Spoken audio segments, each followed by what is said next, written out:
As many businesses reopen, restrictions often limit the number of customers they can serve. But it turns out, not for airlines, an industry that has received billions in relief funding. There's no rules right now regarding coronavirus and capacity on airplanes. The Department of Transportation hasn't come out with any guidelines itself. So airlines have set their own rules. Data acquired by Newsy shows that airlines are using that autonomy to fill planes back up, leading to complaints about crowded flights. Airlines for America represents most major U.S. airlines, and in March, the organization started putting out data on how the coronavirus has impacted the industry.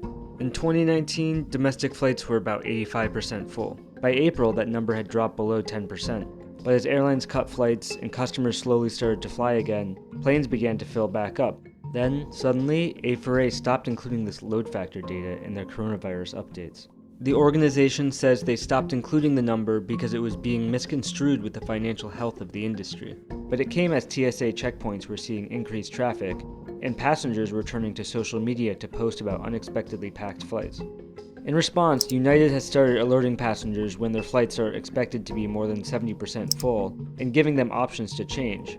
American Airlines followed suit. Other carriers say they are aiming to keep capacity at about 2/3 by not selling middle seats. But data on how full flights are isn't made public in real time. Only after Newsy requests did A4A provide updated average load data across the industry.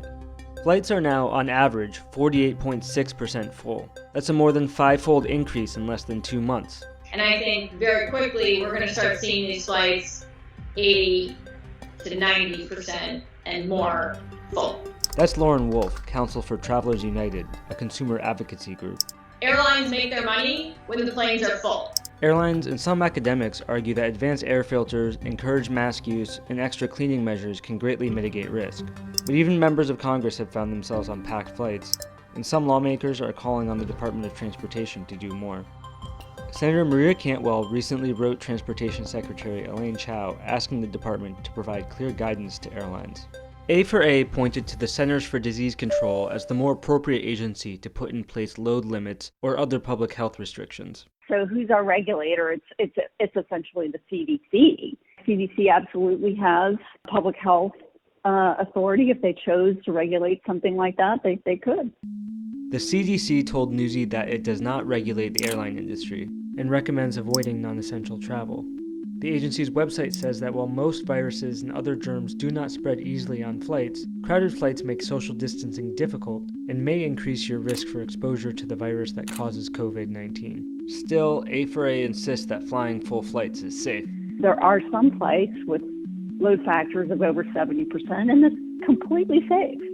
Absolutely safe, or else we wouldn't be flying. In the meantime, A4A's daily updates still don't include data on how full planes are, and passengers continue to report crowded flights.